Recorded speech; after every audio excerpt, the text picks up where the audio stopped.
ছোট্ট জিন ছেলেটি এবং আমি দক্ষিণের দিকে দৌড়াচ্ছি। আমাদের পেছনে সমস্ত জিনগুলো লেগে আছে। সকলেই আমাদেরকে তাড়া করছে। এতগুলো জিন দেখে আমি সত্যি ঘাবড়ে গিয়েছি। আমি ভাবতে পারিনি যে এতগুলো জিনের মাঝখানে এসে এরকমভাবে পড়ব। তাও আবার তারা আমাদের শত্রু জিন। বাচ্চা জিনটি আমাকে বলল যে আপনি চিন্তা করবেন না, আমার সঙ্গে দৌড়াতে থাকুন। একটা নির্দিষ্ট দূরত্বে গিয়ে ওদেরকে ছত্রভঙ্গ করে তারপর আমরা ওদেরকে মারব। আমি তখন ভীষণ ভয় পেয়েছিলাম। আমি যেহেতু একজন মুচি, সেহেতু আমার সঙ্গে সবসময় খুর থাকে আর অন্যান্য জিনিসপাতি থাকে যা বেশ ধারালো। আমি যখন দৌড়াচ্ছিলাম ঠিক তখনই একটা গাছের সঙ্গে বাড়ি খেয়ে নিচে পড়ে গেলাম এবং সেই মুহূর্তে দুটো জিন এসে আমাকে ধরতে যাবে। ঠিক সেই মুহূর্তে আমার কাছে থাকা সেই চাকুটি দিয়ে তাদের শরীরে আঘাত করলাম। আঘাত করার সঙ্গে সঙ্গেই তাদের শরীর থেকে কালো রঙের রক্ত নিচে ছিটকে পড়ল, একদম কালো কুচকুচে। আমাদের গায়ের রক্তের মতো এরকম অদ্ভুত রক্ত নয়। তখন সঙ্গে সঙ্গে তারা চিৎকার করে উঠল এবং ওই বাচ্চা জিন দুটো এসে সেই জিনের মাথায় এমন জোরে বাড়ি মারল যে তারা সেখানেই চিৎকার করে আঘাতপ্রাপ্ত হয়ে সেখানে শুয়ে পড়ল। পরবর্তী জিনগুলো যখন আসছিল তখনও এরকম একে একে বলল কিছু সাব্বাস, ভালো কাজ করেছ। আমরা ডেরার একদম কাছাকাছি চলে এসেছি। আর দুজন আছে, ওদেরকে মেরে তারপর আমাদেরকে সামনে পর্যন্ত এগোতে হবে। আমি একটা গাছের পেছনে লুকিয়ে পড়লাম। আর এই বাচ্চা জিনটি তাদেরকে ফুসলিয়ে ফাসলে সেখানে আনার সঙ্গে সঙ্গে পেছন থেকে এসে তাদের পিঠে খুব দ্রুত গতিতে সেই চাকু দিয়ে আঘাত করতে শুরু করলাম এবং সঙ্গে সঙ্গে সেখানে তারা লুটিয়ে পড়ল। আমি যে চারটা জিনকে শুইয়ে ফেলেছি সেটা আমার একদমই বিশ্বাস হচ্ছিল না। ওই ছোট্ট জিনটা বলল যে আপনি বেশ ভালো কাজ করেছেন, এটা বেশ দারুণ ছিল। আমাদেরকে এখন খুব সাবধানতার সঙ্গে যেতে হবে। তারপর ওদের পোশাকের কিছু ব্যাজ আছে, সেই ব্যাজগুলো খুলে আমাদের পোশাকের ভিতর পরে নিলাম। এটা একটু আপডেট র্যাঙ্ক এর ব্যাজের যেসব সৈন্য আছে তারা, তো ওইগুলো পরে তাদের হাতে যেসব অস্ত্র আছে সেসব অস্ত্রকে সামনের দিকে এগোতে শুরু করলাম। আমাদেরকে আরেকটু ভেতরের দিকে যেতে হবে এবং এই ব্যাজ নিয়ে সরাসরি আমরা মূল যে বড় ঘর আছে বা মূল প্রাসাদ আছে সেই প্রাসাদের ভিতরে যেতে পারবো এবং এখানে সেই শয়তান জিনটা বসবাস করে, যেখানে কিনা রাজকুমারীকে নিয়ে রেখেছে। আমরা সেদিকে যেতে শুরু করলাম এবং রাস্তা বেশ দুর্গম। প্রিয় দর্শক, সকলে কেমন আছেন? আশা করি সকলে ভালো আছেন। এই গল্পের প্রথম দুটি এপিসোড যারা এখন পর্যন্ত দেখেননি তারা এখনই আমাদের চ্যানেলের ভিতরে ঢুকে সেই দুটো এপিসোড দেখে আসতে পারেন, না হলে হয়তো এই গল্পের অনেক কিছুই বুঝবেন না। প্রতিদিনকার মতো কণ্ঠে আমি আরজে ইমরান আপনাদের সঙ্গে আছি এবং আপনারা দেখছেন দ্য মেগাবক্স। মেগাবক্সের গল্পগুলো কেমন লাগছে অবশ্যই আমাদেরকে কমেন্ট করে জানাতে ভুলবেন না। সেই সঙ্গে আপনি যদি আপনার জীবনের ঘটনা পাঠাতে চান তাহলে আমাদেরকে ইমেল করতে পারেন। যে কোনো গল্প, ঘটনা বা বাস্তব জীবনের ঘটনা আমরা আমাদের চ্যানেলে শেয়ার করব। এবং আপনি যদি আমাদের চ্যানেলটিকে সাবস্ক্রাইব না করে থাকেন তাহলে অবশ্যই লাইক, কমেন্ট, শেয়ার এবং সাবস্ক্রাইব করে রাখুন। তাহলে চলুন বেশি কথা না বলে আমরা এই গল্পের শেষ পর্বে চলে যাই। অনেকটা সামনে এগিয়ে আসতেই আমি খেয়াল করলাম বিরাট প্রাচীরে ঘেরা জঙ্গলের ভিতরে এক অদ্ভুত বাড়ি। বাড়িটার গায়ে এমনভাবে শ্যাওলাগুলো জমেছে, দেখে মনে হচ্ছে 1000 বছর পুরানো বাড়ি। আমি এবং জিনটা খুব সাবধানতার সঙ্গে একটা ফাঁকা দিয়ে সেই বাড়ির ভিতরে প্রবেশ করলাম। ভেতরে যেতেই দেখলাম আমরা বাড়ির পেছনে আছি এবং বাড়ির ভেতরে এক ধরনের শব্দ হচ্ছে। আমরা সেই বাড়ির পাশ দিয়ে সামনে যেতে যাব, তখন দুজন জিন আমাকে বলে উঠল, এই তোমরা এখানে কি করছো? তোমাদের তো এখানে থাকার কথা না, বাইরে গিয়ে কাট দাও। পাশে থাকা সেই ছোট্ট জিনটা বলল কি যে আমাদেরকে সর্দার ডেকে পাঠিয়েছেন এবং সেখানে যেতে হবে। সেই জিনটা বলল, সর্দার ডেকে পাঠিয়েছে অথচ আমি জানি না, ব্যাপার কি বলো তো? আর তোমার কোড নাম্বার কত দেখি? তখনই সে আমার দিকে তাকালো। এদের একটা সিরিয়াল নাম্বার থাকে। বলে কিছু, আচ্ছা ঠিক আছে, অবশ্য তোমার যাওয়ার অনুমতি আছে, তবে গেলে তো সর্বপ্রথম আমাকে ডাকবে। তাহলে তুমি? তখন আমি একটু বুদ্ধি করে বললাম, একটু এদিকে আসুন, আপনার সঙ্গে খানিকটা কথা আছে। এই কথা বলতে এটাকে কাছে এনে সঙ্গে সঙ্গেই আমার হাতে থাকা সেই খুরটা দিয়ে তার গলায় একটা পোঁচ মেরে দিলাম এবং সঙ্গে সঙ্গে সে সেখানে মারা গেল। এর আগের যে জিনগুলো ছিল সেই জিনগুলোকে তো আহত করে সেখানে ফেলে রেখে এসেছি, তবে এই প্রথম কোনো জিনকে একদম জায়গায় নিমিষে হত্যা করে ফেললাম এবং হত্যা করার সঙ্গে সঙ্গেই তার বডি সেখান থেকে অদৃশ্য হয়ে গেল। ওই জিনটা বলল যে কাউকে যতক্ষণ মেরে ফেলা হয় তখন সেই জিনের বডি অদৃশ্য হয়ে যায় এবং সেটা হাওয়ায় মিলিয়ে যায় এবং সেটা যদি সংস্কার না করা হয়, এটা একটা খারাপ আত্মা ছিল যার কারণে সে হয়ে গিয়েছে। তারপর আমরা গিট্টু করে সামনে গেলাম। সামনে যাওয়ার পর দেখলাম দরজা খোলা রয়েছে এবং ভেতরে দারুণ অন্ধকার। এরকম অন্ধকারের ভিতরে আমরা ভিতরে ঢুকবো কিভাবে সেটাই বুঝতে পারছি না। প্রাসাদের ভেতরে সাধারণত অন্ধকার থাকার কথা না, তাহলে কি সেই জিনটা ভেতরে ঢুকে কোনো অকাজ বা কোনো কিছু করছে? বলতে গেলে এক প্রকার সাধনা বা যোগ সাধনা, এরকম কোনো কিছু। ছোট্ট জিনটা বলল, আমাদেরকে এখানে বেশ খানিক্ষণ অপেক্ষা করতে হবে, অপেক্ষা না করলে ভেতরের ভাব বুঝতে পারবো না। ঠিক তখনই পেছন থেকে আকাশের উপর দিয়ে একটা খচ্চর জাতীয় পশু ভেসে আসতে দেখা গেল। আমি এবং সেই জিনটা পাশে লুকিয়ে পড়লাম। পাশের একটা ছোট্ট গাদার মতো জায়গা ছিল, সেখানে লুকিয়ে বসে রইলাম। তখন ছোট্ট বাচ্চা জিনটা বলল, ওই তো সেই তান্ত্রিক আসছে, শয়তান তান্ত্রিক জিন। ও নিশ্চয়ই এখানেই আছে এবং এখানেই ওকে রেখেছে, এবং আমি শিওর। কথা বলতেই আমি তখন বললাম, তাহলে আমরা ভেতরে যাচ্ছি না কিসের জন্য? বাচ্চা জিনটা বলল, এখনো ভেতরে যাওয়া যাবে না, আর ভেতরে গেলে হয়তো ওর জাদুর শক্তিতে আমরা এখানে টিকতে পারবো না। আমাদেরকে বুদ্ধি খাটিয়ে কাজ করতে হবে। তুমি তো একজন মানুষ, একটা বুদ্ধি খাটিয়ে বলো তো কি করা যায়। আমি তখন বললাম যে দেখি কি করা যায়, আগে ওনাদের ভাবগতি বুঝি এবং ভেতরের পরিবেশ কি সেটা বুঝতে হবে, না হলে এদের সঙ্গে শক্তিতে পারা যাবে না। জিনটা বাড়ির সামনে এসে দাঁড়ালো। তার খচ্চরটাকে সেখানে একটা খুঁটির সঙ্গে বেঁধে সে বারান্দায় এসে একটা ইশারা দিতেই 5টা ধোঁয়া ঘরের ভেতর থেকে বাইরে বেরিয়ে আসলো। এরা সম্ভবত ঘরের দরজায় রক্ষী হিসেবে কাজ করে, যাদেরকে দেখা যাচ্ছিল না। পালিয়ে একটু লাভ হয়েছে, না হলে এই 5 জনের সাথেও হয়তো মারামারি করা লাগতো। সেই ধোঁয়াগুলো একটা অদ্ভুত রূপে পরিণত হলো, একদম চিকন সুরা সতুর মতো, প্রায় 7 ফুট লম্বা এরকম একটা লম্বা মানুষের উপর পরিণত হলো, এবং তার উচ্চতা এত বেশি যে তার চেহারা কোনোভাবে দেখা যাচ্ছে না। সেই জিনটা বলতে লাগলো যে ভেতরের কি অবস্থা, ও কি রাজি হয়েছে? তখন ভেতর থেকে এসে আসা জিনগুলো বলল, না, ও কোনোভাবে রাজি হয়নি, এবং ও আপনার সঙ্গে থাকতেও রাজি হচ্ছে না। আর আপনি কি করবেন? ওর বাপ মাকে কি জানাবেন? যদি জানান তাহলে হয়তো ওর যে ডিমান্ড আছে সেটা আমরা পূরণ করতে পারবো, এবং আমাদের ডিমান্ড তো সেটাই, তাই না?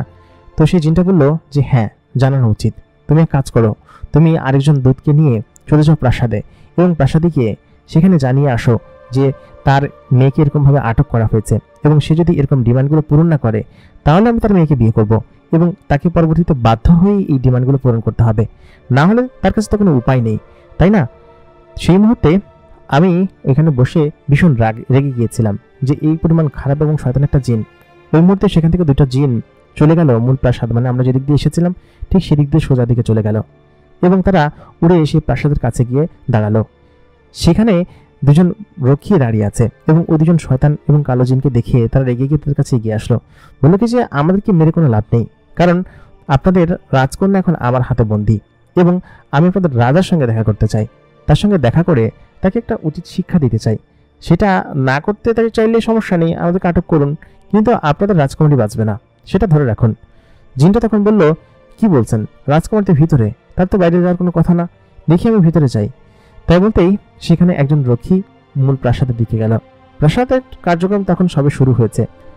সেখানে যাওয়ার পর তখন রাজাকে বলার পর সে বলল যে কি বলছো? 2 জন রক্ষীকে পাঠানো হলো মূল প্রাসাদে, যেখানে রাজকন্যা থাকে। সেখানে গিয়ে তন্ন খোঁজাখুঁজি করার পরেও তাকে কোনো জায়গায় পাওয়া গেল না।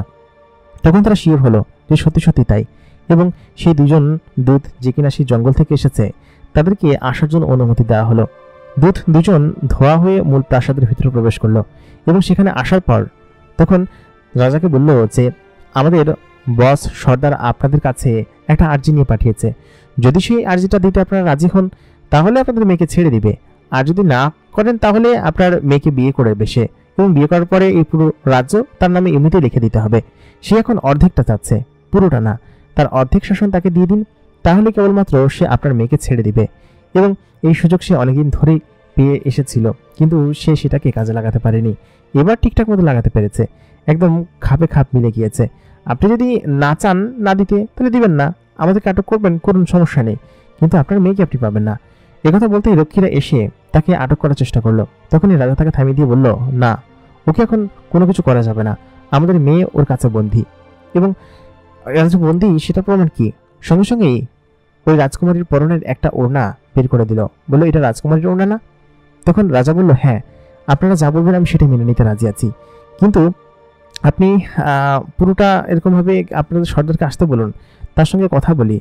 তখন সেই 2 জন বলল যে না, কথা বলি নেই। তখন সেনাপতি বললেন কি যে মহারাজ, আপনার সঙ্গে কথা আছে, আপনি কি করছেন এসব? তারপর মন্ত্রী, সেনাপতি এবং মহারাজ তখন 3 জন কথা বলতে লাগলেন। বললেন যে ওরা সামান্য জাদুকর, এবং ওরা রাজ্যের অর্ধেকের ওই পাশটা চাইলে আমাকে দিয়ে দিব নাকি? আমাদের একটা ক্ষমতা আছে না? আশা করি আমরা সেখানে গেলে ওদেরকে প্রতিহত করতে পারবো। আর ওই তান্ত্রিকের তেমন কোনো ক্ষমতা নেই আমার যতটুকু মনে হয়। আমাদের সমস্ত জিনবহর নিয়ে গেলে ওরা হয়তো কিছু করতে পারবে না। মহারাজ তখন বললেন, যদি কিছু করে ফেলে ওরা তো পালিয়ে যাবে, অথবা হয়তো জেলখানায় বন্দী হবে, কিন্তু আমার মেয়ে, একমাত্র মেয়েকে আমি হারাবো, সেটা কি কখনো করার দরকার আছে, তোমরা এগুলো করো না, ঠিক আছে, তোমরা যাও, আমি দেখছি। তখন সেই দূতগুলোকে বলল, আচ্ছা ঠিক আছে, তোমাদের সর্দারের সমস্ত কথা মেনে নিতে আমি রাজি আছি এবং সমস্ত কিছু আমি দিব, কিন্তু আমার মেয়েকে সুস্থ সম্পর্কে এখানে ফেরত দিয়ে যেতে হবে। মহারাজ তখন সেটাই রাজি হলেন। তবে সেনাপতি এবং মন্ত্রী দুজনে বললেন, না না, এমনটা করা যাবে না, যেভাবেই হোক এই সমস্ত কিছু উদ্ধার করতে হবে। এই জন্য তারা প্ল্যান করতে লাগলেন। মহারাজ তখন তার প্রাসাদে একদম চুপচাপ যেন অন্যরকম ভঙ্গিমায় বসে আছে এবং সমস্ত দেওয়ার জন্য যা যা কিছু করা লাগে সেই সমস্ত কিছু সে করছে। কিন্তু ওদিকে সেনাপতি এবং মন্ত্রী তারা ষড়যন্ত্র করতে লাগলো, যেভাবেই হোক জঙ্গলের ভিতর তাদের সৈন্য নিয়ে প্রবেশ করতে হবে। ঠিক সেরকমভাবেই চিন্তা চেতনা করে 2 ঝাঁক সৈন্য নিয়ে জঙ্গলের 2 পাশ দিয়ে তারা জঙ্গলের ভিতরে গেল এবং গিয়ে যেভাবেই হোক ওদেরকে প্রতিহত করে আটক করতে হবে, কারণ এরকম শয়তান জিনদেরকে তাদের এলাকায় রাখলে নির্ঘাত পরবর্তীতে আরো বড় কোনো সমস্যা হবে। তবে এই কারণেই মূলত হচ্ছে রাজা রাজকুমারীকে বাইরে বের হতে দিত না, ওই শয়তানের কারণে। তবে সেই শয়তানের কপ্পরে গিয়ে পড়েছে। শয়তানের সঙ্গে পারাটা হয়তো এতটা সহজ হবে না, কারণ সে বেশ শক্তিশালী একজন জিন এবং তার সঙ্গে পারাটা একটু কঠিন হবে। সেজন্য তার রাজ্যের শক্তিশালী এবং সবথেকে চ্যালেঞ্জফুল যেসব জিনরক্ষীরা আছে বা সেনারা আছে তাদেরকে নিয়ে সে মূল জঙ্গলের ভিতরে প্রবেশ করলো।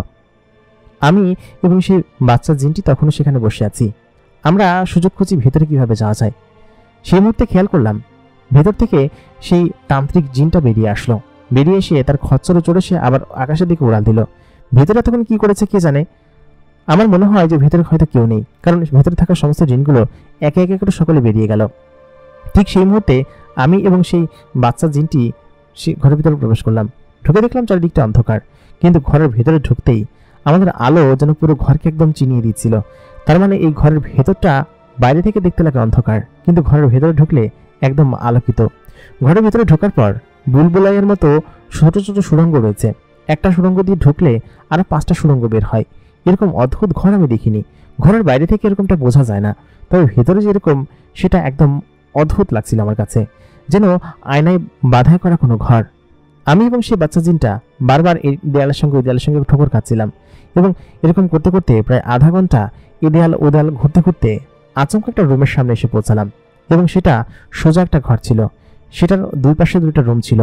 আমি ডান পাশের রুমটা খুলতেই খেয়াল করলাম সেই রুমটা বেশ খানিকটা অন্ধকার হয়ে আছে এবং আমি যখন একটু ভেতরে গেলাম ঠিক তখনই একটা মেয়ের চিৎকারের শব্দ আমি শুনতে পেলাম এবং সেটা শুনে তখন আমি বললাম, কে? মেয়েটি তখন আরো জোরে চিৎকার করলো, কারণ সে চিৎকার করলে এখান থেকে যখন জিনগুলো আছে সেই জিনগুলো চলে আসবে।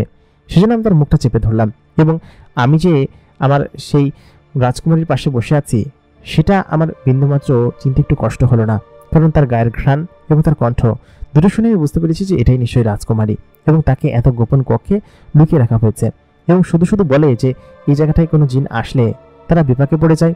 আমি না থাকলে হয়তো আমার সঙ্গে যে জিনটা এসেছিল সেই জিনটাও এই জায়গাটা চিনতে পারতো না। আমি তো বুদ্ধি খাটিয়ে অনেক কৌশলে এই জায়গাটা এসে পৌঁছেছি এবং এই ঘরটা খুঁজে বের করেছি। সে তখন আমাকে দেখে চিৎকার চেঁচামেচি করতে লাগলো, মনে মনে ভাবলো যে আবার সেই তান্ত্রিকটা এসেছে এবং আমাকে মারতে যাবে। ঠিক সেই মুহূর্তে আমার দিকে তাকিয়ে সে হতভম্ব হয়ে গেল, বলল কিছু, তুমি এখানে?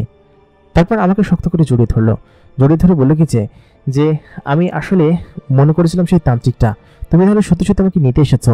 আমি জানতাম তুমি আসবে, সেজন্য মূলত আমি আশাতীত হইনি এবং আমি তোমার জন্য এখানে বসে আছি। আমি এখানে তোমার জন্য এতক্ষণ বসেছিলাম। এই কথা বলতে বাচ্চা জিনটা বললো কি ও আপনার জন্য অনেকখানি রিস্ক নিয়েছে। বেশ খানিকটা জিনকে সেই মুহূর্তে একটা শব্দ হতে শুরু করলো, পায়ের শব্দ। মনে হয় কয়েকজন জিন ভেতরে আসছেন। ঠিক সেই মুহূর্তে আমাকে পরিমেটই তার পেছনে লুকিয়ে ফেললো এবং জিনটা এক কোণে লুকিয়ে পড়লো। তারপর সেখান থেকে 3 জন জিন ঘরের ভিতরে প্রবেশ করলো। প্রবেশ করার পর বললো কি আমাদের সর্দার যা বলেছে সেটা করুন, না হলে আপনার কপালে শনি আছে। তারপর বাচ্চা সেই জিনটা পেছন থেকে তাদেরকে ফিসফিসানি দিয়ে বাইরে বের করে নিয়ে আসলো, একটা অন্যরকম জিন সেজে। বললো কি আপনারা এখানে, আপনাদের সর্দার তো বাইরে থেকে আপনাকে ডাকছে। তাই বলেই তাদেরকে বাইরে পাঠিয়ে দিল। ঠিক সেই মুহূর্তে আমি এবং সেই জিনটা বললো কি তুমি ওদের সমস্ত কথায় রাজি হয়ে যাও এবং বলো যে তুমি ওকে বিয়ে করবে।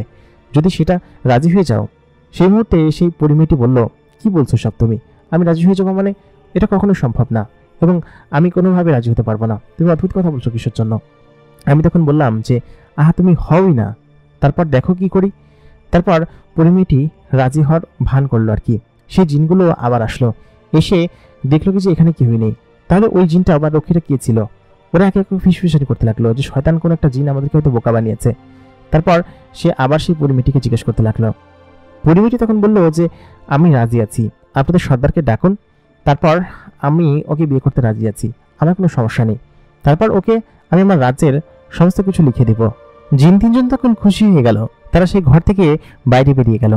বাইরে বেরিয়ে তখন সর্দারকে জানানোর জন্য তারা চলে গেল সেই খচ্চরে উড়ে অন্য একটা জায়গায়। সম্ভবত সর্দার কোনো কাজে গিয়েছে।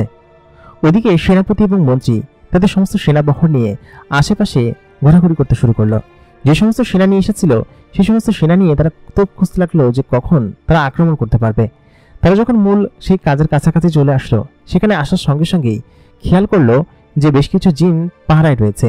সেনাপতি এবং তার সমস্ত দক্ষ যেসব জিনেরা আছে তারা একে একে সেই সমস্ত সেনাদের গলা কেটে হত্যা করতে শুরু করলো এবং একে একে তাদের লাশ সেখানে ফেলে তারা ভেতরে প্রবেশ করতে শুরু করলো। ওদিকে সকলেই যেন একে একে সমস্ত সেনাদেরকে মেরে ফেলছে আর ভেতরের দিকে প্রবেশ করছে। আমি এবং সে বাচ্চা জিনটা সে বিষয়ে হয়তো অবগত না, এবং আমি সে বিষয়ে কোনো কিছু জানি না বিদায় হয়তো আমাদের প্ল্যান অন্যরকম, বা এই সমস্ত জিনদেরকে আমাদের মারতে হবে সে চিন্তাই আমরা করছিলাম। খানিকক্ষণ বাদে সেই তান্ত্রিক এবং সেই তিনজন জিন সেখানে এসে উপস্থিত হলেন এবং তখন পরিমেয়েটাকে ধরে বললেন যে সত্যি তুমি রাজি হয়েছ, আমি বেশ খুশি হয়েছি, কিন্তু তুমি যে এত সহজে রাজি হবে সেটা তো আমি ভাবতে পারিনি। বাহ, খুব সুন্দর। তাহলে এখন থেকে আমরা দুজন বিয়ে করে এই রাজ্যের সমস্ত কিছু দখল করে নিব এবং এই পুরো রাজ্যের রাজা হব আমি।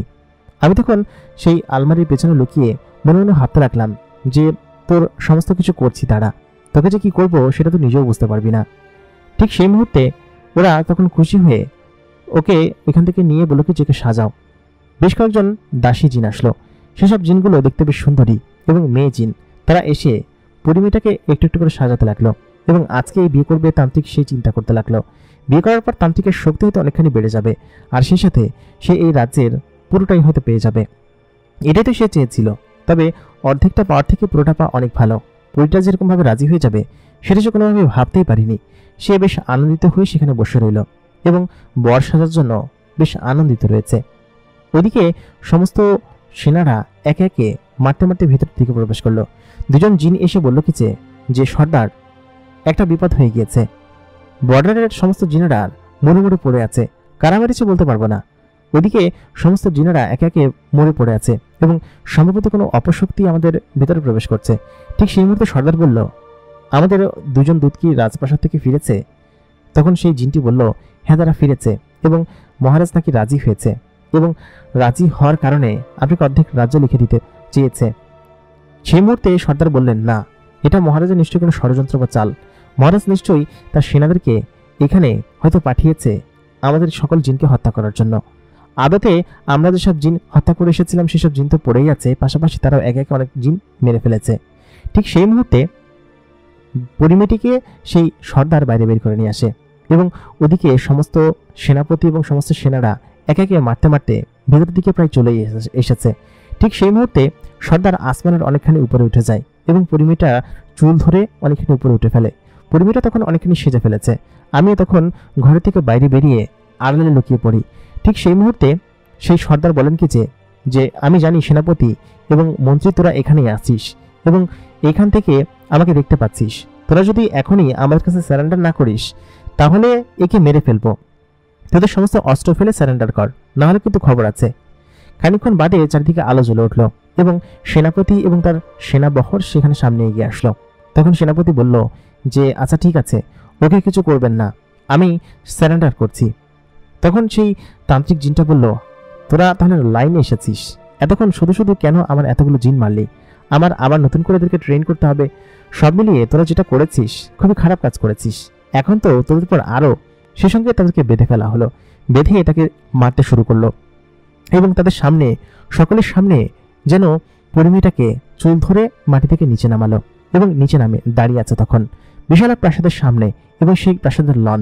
সেখানে আশেপাশের ওদেরকে থাকা যত জিন আছে সেই সমস্ত জিনেরা একে একে সেখানে চারিদিকে ওদেরকে মারতে শুরু করলো এবং ওদের জিনদেরকে আটক করে তাদের গলায় ছুরি ধরে রেখেছে।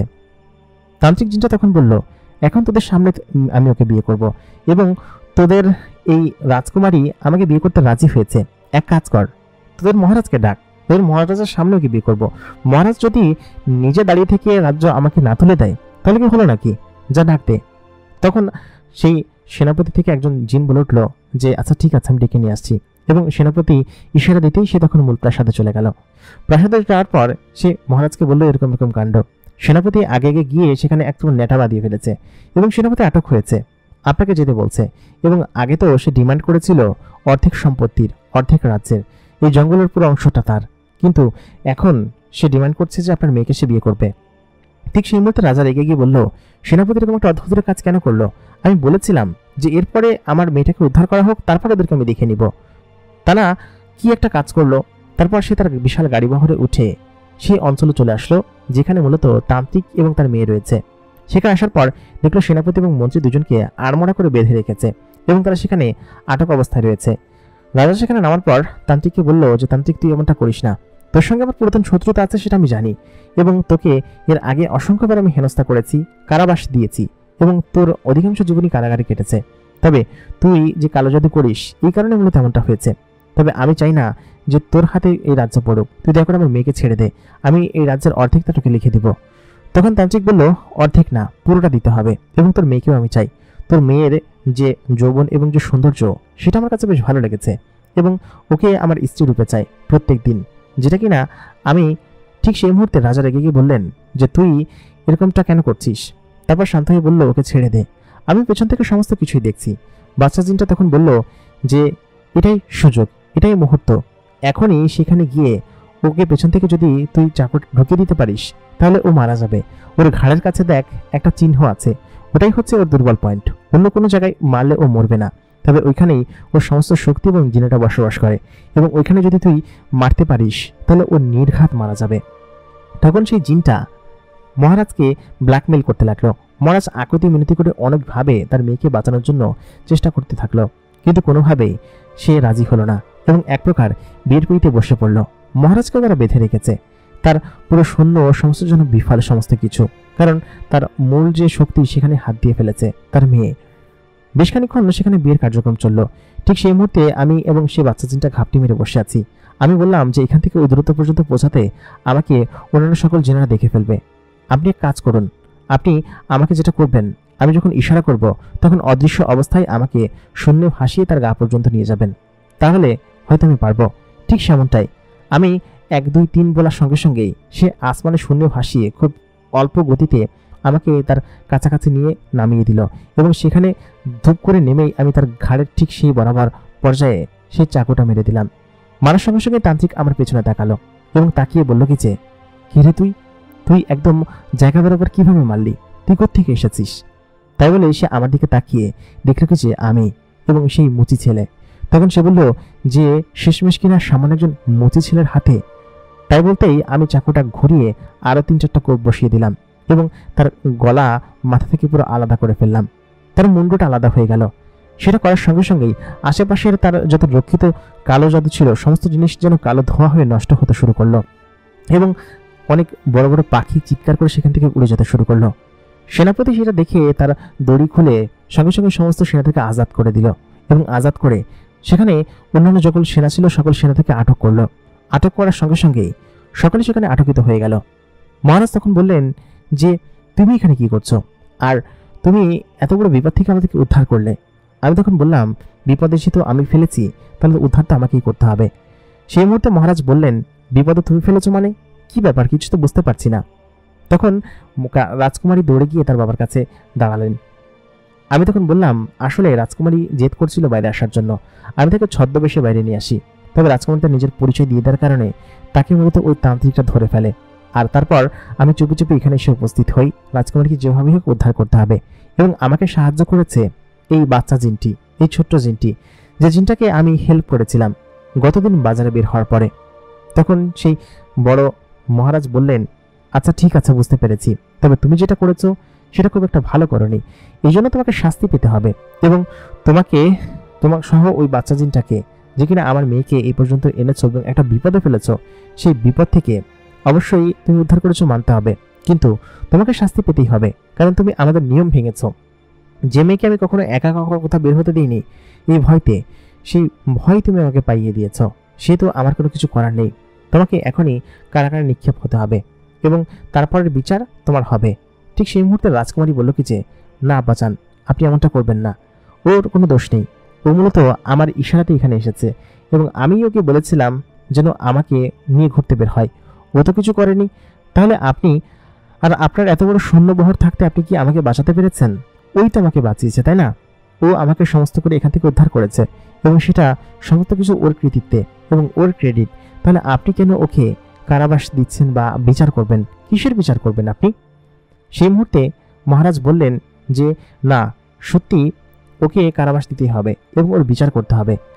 তখন সেই মুহূর্তে রাজকুমারী বলে উঠলেন, একদমই না, আমি ওকে পছন্দ করি এবং আমি কোনোভাবেই ওকে কারাবাস হতে দিব না। আমি তো শুরুতেই কারাবাস বরণ করে নিতে চেয়েছিলাম, কিন্তু রাজকুমারের মুখ থেকে যখন শুনলাম যে ও আমাকে পছন্দ করে, ঠিক সেই মুহূর্তে আমার মনের মধ্যে একটা অন্যরকম বাঁশির সুর যেন বেজে উঠতে লাগলো। আমি তখন রাজকুমারের দিকে হা হয়ে তাকিয়ে আছি। রাজা তখন বলল যে, কি বলছিস তুই কে পছন্দ করিস? সামনে একজন মানুষকে তুই একটা রাজার মেয়ে, তার একটা জিনের মেয়ে পড়ি, তারপরে তুই তাকে পছন্দ করিস? এটা আসলে মেনে নেওয়ার মতো নয়। যদি রাজ্যের সকলে জানে তখন বিষয়টা কেমন হবে? অবশ্যই বেশ খারাপ হবে। আমি এটা কোনোভাবে মেনে নিব না। তখন রাজকুমারী বললেন কি যে, আমি সত্যি ওকে পছন্দ করি এবং আমি ওকে বিয়ে করতে চাই। আব্বা, তুমি এরকমটা করো না, আমি তো আজকেই হয়তো মারা যেতাম বা যেভাবেই হোক।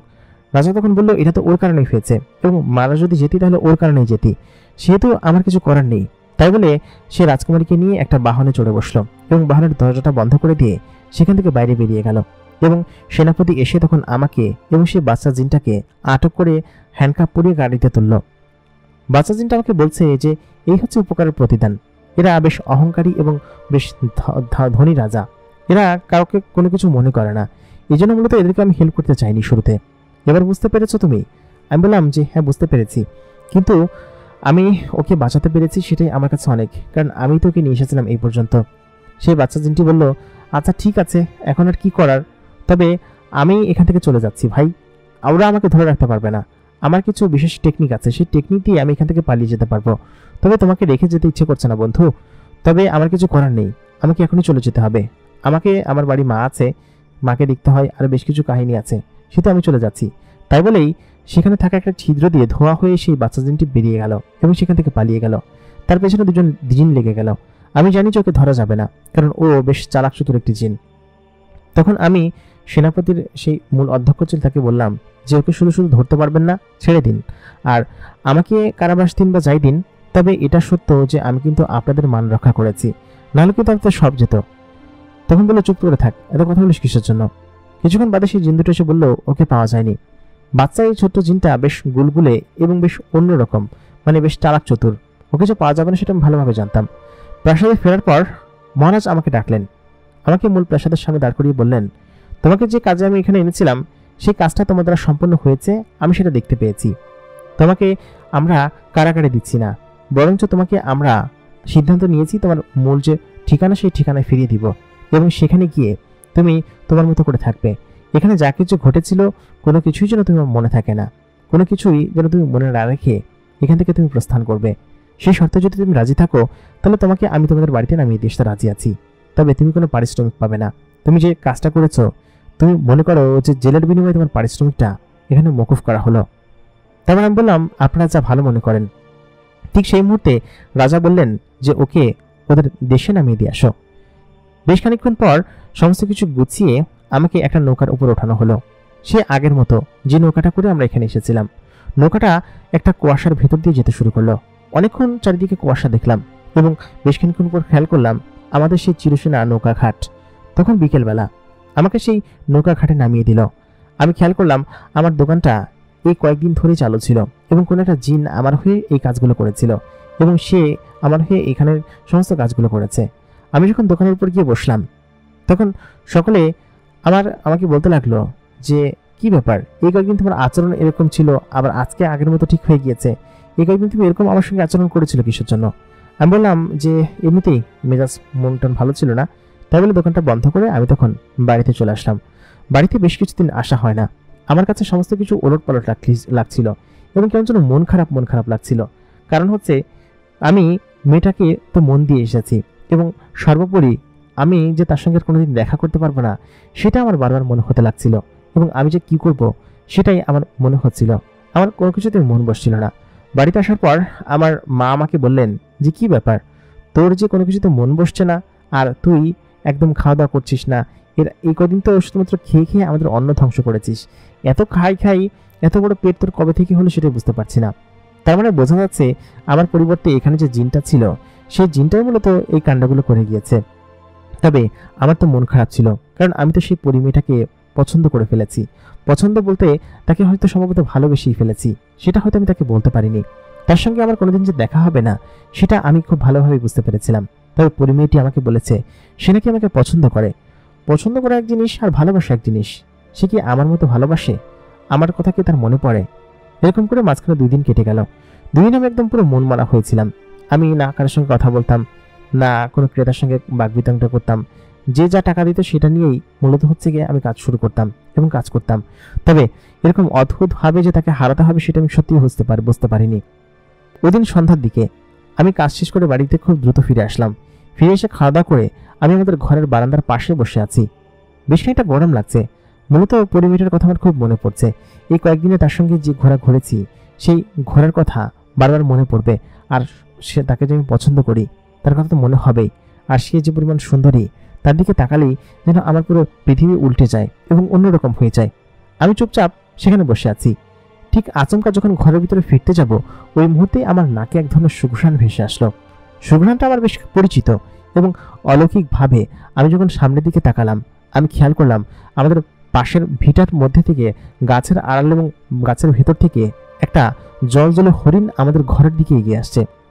হরিণটার দিকে আমি এক নজরে অপলক দৃষ্টিতে তাকিয়ে আছি। শুরুতে বুঝতে পারিনি যে জিনিসটা হরিণ। কাছাকাছি আসার পর তার শিং এবং সমস্ত কিছু দেখে বোঝা যাচ্ছে সে একটা হরিণ এবং চিত্রা হরিণ। তার শরীরে ছোট ছোট চিত্র দাগ আছে। সেই জিনিসটা আমার কাছাকাছি এগিয়ে আসলো এবং সে যত দ্রুত আমার কাছে আসছিল, আলো এবং সুগন্ধের তীব্রতা যেন আরো বেশি বাড়ছিল। আমার বুঝতে একটুও বাকি রইল না এটা নিশ্চয়ই যে পরিমেয়েটা এবং এখানে এসেছে অন্য কোনো রূপ ধারণ করে। আমি তখন তাকে বললাম যে আপনি কে এবং এখানে কেন এসেছেন? আপনি কি কোনো জিন? যদি জিন হয়ে থাকেন তাহলে সারাদিন। বেশ খানিক্ষণ পর সেই জিনটি আস্তে আস্তে মানুষে রূপান্তর হলো এবং আমি দেখলাম একটা নাকাপ পরা মেয়ে আমার সামনে দাঁড়িয়ে আছে।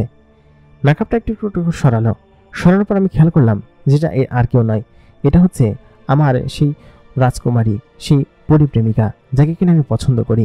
সে তখন আমার কাছে এসে আমাকে জড়িয়ে ধরল, বলল কি যে সত্যি কথা বলতে এই কয়দিন আমি তোমাকে ছাড়া একদমই থাকতে পারিনি এবং আমি তোমার কাছে ছুটে এসেছি। আমি তখন বললাম আমার কাছে তুমি কিভাবে আসলে? কিছু তো বুঝতে পারছি না। তখন পরিমেয়টি বলল সে আরেক কাহিনী, সেটা কি তুমি শুনবে? সে আমাকে জড়িয়ে ধরে বলল কি যে এখন তোমাকে জড়িয়ে ধরে রাখতে ইচ্ছে করছে, সত্যি আমার তোমাকে ছেড়ে একদমই যেতে ইচ্ছে করছে না। আমি তখন বললাম চলে তো যেতেই হবে, তোমার বাবার চোখ ফাঁকি দিয়ে এসেছো তাই না? পরিটা তখন বলল গেস করো কি হতে পারে। আমি তখন বললাম জিজ্ঞেস করার কি আছে, তুমি আমাকে পছন্দ করো সেটা শোনার পর থেকে আমার মনের মধ্যে একটা অন্যরকম প্রতিক্রিয়া সৃষ্টি হয়েছে যা কিনা আমাকে বিষক্রিয়া একদম বিস্মিত করে তুলেছে। সত্যি আমার মনোমালিন্য এবং জীবনযাপন কাটছে অন্যরকম, যা কিনা আমি কাউকে বোঝাতে পারবো না। ঠিক সেই মুহূর্তে পরিমেয়টি আমাকে বলল তাহলে শোনো। আমি খেয়াল করলাম আমার পেছনে জিনের যে সর্দার তিনি দাঁড়িয়ে আছেন এবং দাঁড়িয়ে আমাকে দেখছেন। আমি তাকে দেখে অবাক হয়ে গেলাম। তখন পরিমেয়টি আমাকে বলল তুমি যখন চলে আসলে তারপরে আমাকে প্রাসাদে ফিরিয়ে দেওয়া হলো। আমি আমার বাবার একমাত্র আদরের কন্যা সন্তান এবং তিনি আমাকে নিয়ে অনেক স্বপ্ন দেখেন এবং আমাকে তিনি বেশ ভালো একটা জিনিস সঙ্গে বিয়ে দিবেন সেটা তিনি স্বপ্ন দেখতেন সবসময়। তারপর আমি মূল প্রাসাদে ফিরে আসার পর খাওয়া দাওয়া সমস্ত কিছু বন্ধ করে দিলাম, কারণ আমার তোমাকে ছাড়া কেন যেন ভালো লাগছিল না। এটা কিসের জন্য হলো তাও বলতে পারবো না। তোমার সঙ্গে মাত্র সপ্তাহখানিকের পরিচয় আমার, তার বেশি হয়তো হবে না। এই কয়েকদিনে তোমার প্রতি এত পরিমাণ মায়া মহব্বত এবং টান চলে এসেছে, কেন এসেছে সেটা বলতে পারবো না। হয়তো সবসময় তোমার সঙ্গে থেকেছি সেই জন্য, বা এই কয়েকদিন তোমাকে খুব বেশি মিস করেছি সেই জন্য তোমাকে আমার ভালো লাগতে শুরু করে এবং তোমাকে আমি বলতে শুরু করি যে আমি তোমার সঙ্গে থাকবো। আমি তখন ঘরের ভিতরে শুয়ে এক প্রকার খাওয়া দাওয়া বন্ধ করে দেই। আমার আব্বাজান তখন আমাকে দেখতে আসেন এবং বলেন যে কোনোভাবেই সেই ছেলের কাছে যেতে দেওয়া হবে না। আমি আমার এক পছন্দের পাত্র দেখেছি, তার সঙ্গে তোর বিয়ে দেওয়া হবে। এই কথা বলার পর তখন আমি প্রায় এক প্রকার সুইসাইড করার জন্য সমস্ত অ্যাটেম্পটই করে ফেলি। আশেপাশে যেসব দাসীরা ছিল তখন আমাকে তারা বাঁচান এবং আমার আব্বাজান আমাকে সেদিনকে দেখতে আসেন। আমি অসুস্থ হয়ে বিছানায় শুয়ে আছি। আব্বাজান তখন বললেন যে তুই কি চাচ্ছিস, তুই একজন মানুষকে বিয়ে করবি, এটা যখন এলাকার সকলে শুনবে তখন কি হবে। সেই মুহূর্তে আমি বলে উঠলাম যে আমি তুমি একটা মানুষকে বিয়ে করবে বলে বা তোমার জামাই মানুষ হবে বলে তোমার এত চিন্তা, অথচ সেই মানুষটা আমাকে বাঁচিয়েছে। তোমার সেনাদল তারা কি করলো? কিছুই করতে পারলো না। ওর বুদ্ধিমত্তা এবং সমস্ত কিছু দিয়ে আমাকে বাঁচিয়ে তুলেছে। সেজন্য ওর প্রতি তোমাদের কৃতজ্ঞতা বোধ হওয়া উচিত। অথচ তুমি তাদেরকে এখানে ডেকে এনে তার কাজ সিদ্ধি করে নিয়ে তাকে টাকা পয়সা কোনো কিছু দাওনি এবং আমার সঙ্গে তার কথা বলতে দাওনি। এটা কি ঠিক কাজ করেছো বাবা? অবশ্যই তুমি ঠিক কাজ করোনি। মহারাজ তখন সেখানে চুপচাপ বসে রইল। বসে তখন ভাবল, কথা তো মন্দ বলিসনি, তবে আমার কাছে তোর সুখের থেকে দামি আর কোনো কিছু নয়। আমি জানি যে তুই ওর সঙ্গে সুখে থাকবি, তবে ও যে সামান্য একজন মানুষ, খুব শীঘ্রই মারা যাবে। এই জন্যই মূলত হচ্ছে আমি চাচ্ছিলাম যে ওর সঙ্গে তোর বিয়ে হোক, কারণ তুই তো অনেক বছর বাঁচবি। একজন মানুষ কত বছরই বাঁচে? সর্বোচ্চ 60-70 বছর, আর 50-40 পের হওয়ার সাথে সাথেই ও বৃদ্ধ হয়ে যাবে। তখন তো ওকে তোর ভালো লাগবে না, তখন তুই ওকে ছেড়ে অন্য কোথাও চলে যাবি। জিন মেয়েটি তখন বলল যে সেটা কেন ভাবছো বাবা? ওর মৃত্যুর আগ পর্যন্ত আমি ওর সঙ্গে থাকতে পারি, তাই না? আর আমি যে ওকে পছন্দ করে ফেলেছি, সেটার কি কিছু হবে না? আর তুমি তো জানো যে জিনেরা একবার তাকে পছন্দ করে তাকে মৃত্যুর আগ পর্যন্ত ভালোবেসে যায়। তাহলে এরকম সত্যতা জানার পরেও তুমি কেন আমাকে প্রতিরোধ করছো বা কেন বাধা দিচ্ছ? বেশ খানিকক্ষণ চুপচাপ থেকে মহারাজ তখন বললেন, আচ্ছা ঠিক আছে। এবং মহারাজ কাছে এগিয়ে এসে বলল যে আমি তো একজন রাজা, আমি হয়তো শাসনভার অনেক কঠিন করতে পারি বা অনেক কিছু করতে পারি, কিন্তু কেউ ভালোবেসেছে এবং তাকে অমিল করব, সেই কাজটা হয়তো আমি করতে পারবো না। আমার ভেতরকার চোখ আমার মেয়ে খুলে দিয়েছে এবং সেটা আমি অবশ্যই করে ছাড়বো। তাই বলেই পরিমেয়েটি আমাকে জড়িয়ে ধরল এবং তার যে পিতা ছিল, মূল যে জিনটা, সে বলল কি যে আচ্ছা ঠিক আছে, তোমার বাবা এবং মাকে নিয়ে আমাদের ওখানে যাবে, খুব শীঘ্রই তোমাদেরকে বিয়ে দিব আমি। তখন পরিটা বলল, আমি এত দ্রুত বিয়ে করব না, আর আমি এখন থেকে এখানেই থাকবো ওর সঙ্গে। জিনটা তখন বলল যে না, ও দরকার হলে আমাদের এখানে যাবে। আর মানুষের দুনিয়ায় অনেক শয়তান এবং খারাপ জিন আছে এবং সেই সঙ্গে মানুষও আছে যারা কিনা মানুষের ক্ষতি করে থাকে, সেহেতু তোকে আমি এখানে কোনোভাবে একা রেখে যাব না। ঠিক সেই মুহূর্তে আমি বললাম যে আপনি কোনো কিছু চিন্তা করবেন না, আমি আজীবন ওর জন্য সমস্ত কিছু করব এবং ওর যা যা করা লাগে সমস্ত সেফটি আমি দিব।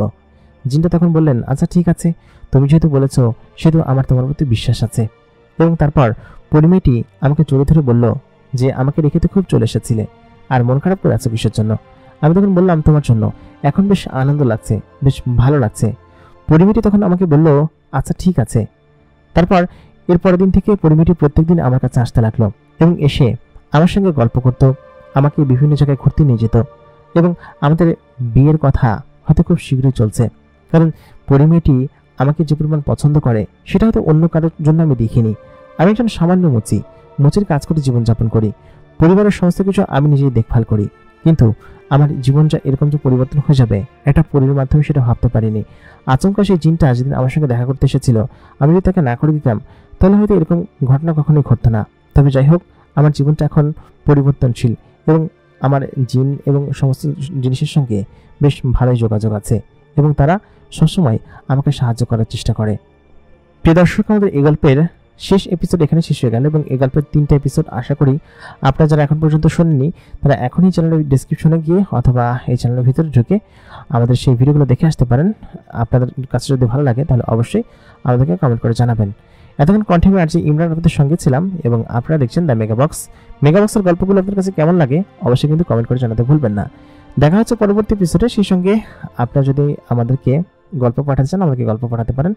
সেই গল্পের অ্যাড্রেস যেখানে গল্প পাঠাবেন ফেসবুক পেজ এবং ইমেল অ্যাড্রেস আমাদের ফেসবুক পেজে এখানে দেওয়া থাকবে, আপনারা সেখানে চলে পাঠাতে পারেন। দেখা হচ্ছে পরবর্তী এপিসোডে। খোদা হাফেজ।